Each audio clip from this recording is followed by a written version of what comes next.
Every threat actor is different. A threat actor is a person or organization that threatens another person's or organization's security. A threat actor doesn't necessarily have to be an outside hacker. He can be an internal threat, or even someone who causes a security vulnerability through negligence. Threat actors generally fall into different categories based on their motivation and skill level. A white hat hacker is a skilled person who uses his skills and knowledge only for defensive purposes. Many organizations and companies employ security analysts who understand a hacker's mindset. A white hat hacker only interacts with systems that he has permission to access. He is an ethical hacker. A black hat hacker is also very skilled, but uses his knowledge and skills for illegal or malicious purposes, such as executing denial of service attacks and stealing identities. The black hat is also known as a cracker. These hackers are highly unethical. A gray hat hacker falls in the middle of the white hat and black hat hackers. The gray hat may cross ethical lines, but usually has good intentions and isn't malicious. For example, a hacker who compromises a system without permission but informs the owner afterwards and gives them the information to help them fix the vulnerabilities is a gray hat. Let's break down the types of hacker even more, starting with suicide hackers. A suicide hacker is only concerned with taking down their target for a cause. This hacker doesn't care if they're caught or sent to jail. Their only concern is accomplishing their goal. The cyber terrorist is motivated by religious or political beliefs and wants to create severe disruption or widespread fear. A state-sponsored hacker works for a government and attempts to gain top-secret information by hacking other governments' devices. A hacktivist often targets government agencies, corporations, or another entity they're protesting. Hacktivists are known for defacing websites and executing denial of service attacks. Their main purpose is to protest others' actions and campaign for public attention.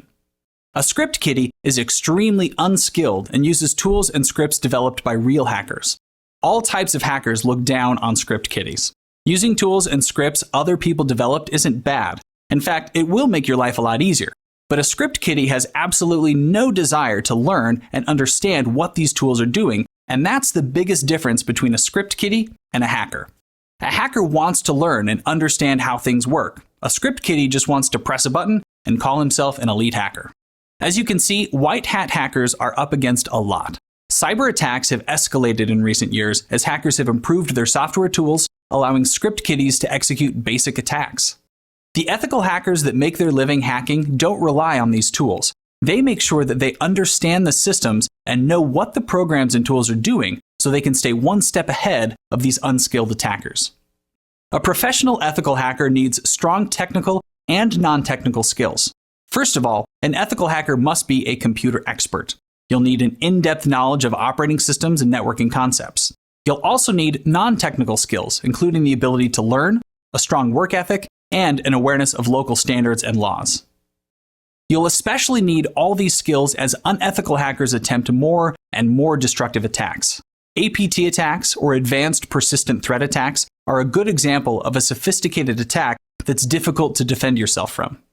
An APT is a stealthy attack that gains access to a network or computer system and remains hidden for an extended period of time. This means that the hacker can keep going back undetected for quite a while. The Stuxnet worm is a well-known APT attack. This malware was used against Iran in 2010 to steal sensitive information about their industrial infrastructure. The interesting thing about Stuxnet was that it targeted devices that weren't connected to the internet, so it required someone to insert a USB drive in a Windows machine. Then the worm explored the network to find computers controlling programmable logic controllers, or PLCs, devices that control manufacturing processes. The virus targeted the PLCs and stole valuable information from them.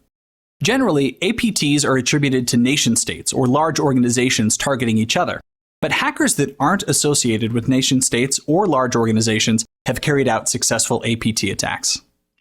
So, we've talked about the different kinds of hackers and what they're capable of. We need to ask another basic question. What motivates hackers to do what they do anyway? This question has so many possible answers. We've discussed many motives already, such as political and religious beliefs, terrorism, and greed. Some hackers simply want the recognition that comes with pulling off a successful attack. Others want much, much more. Hackers almost always have unethical, malicious intentions. Greed, blackmail, and revenge are common motives.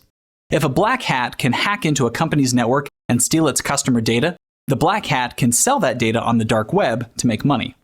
A fired employee whose credentials haven't been deactivated has the perfect opportunity to steal confidential information to use for blackmail or revenge. Not everyone hacks for malicious reasons, though. Many people start hacking just because they want to take things apart, learn how they work, and explore their functions. Doing this often leads people into the world of ethical hacking. Figuring out how a program works and learning how to reverse engineer it is an example of someone hacking without malicious intent, and this skill is very useful for analyzing malware. Learning to hack also allows you to build threat models. Threat modeling is the process of analyzing an organization's security and determining security holes. Once a threat model is put together, the organization can begin securing its systems and data. According to the Electronic Frontier Foundation, you should ask 5 questions while building a threat model. What do I have that's worth protecting? Who do I want to protect it from? How likely is it that I'll need to protect it? How bad are the consequences if I fail? And how much trouble am I willing to go through to prevent these consequences?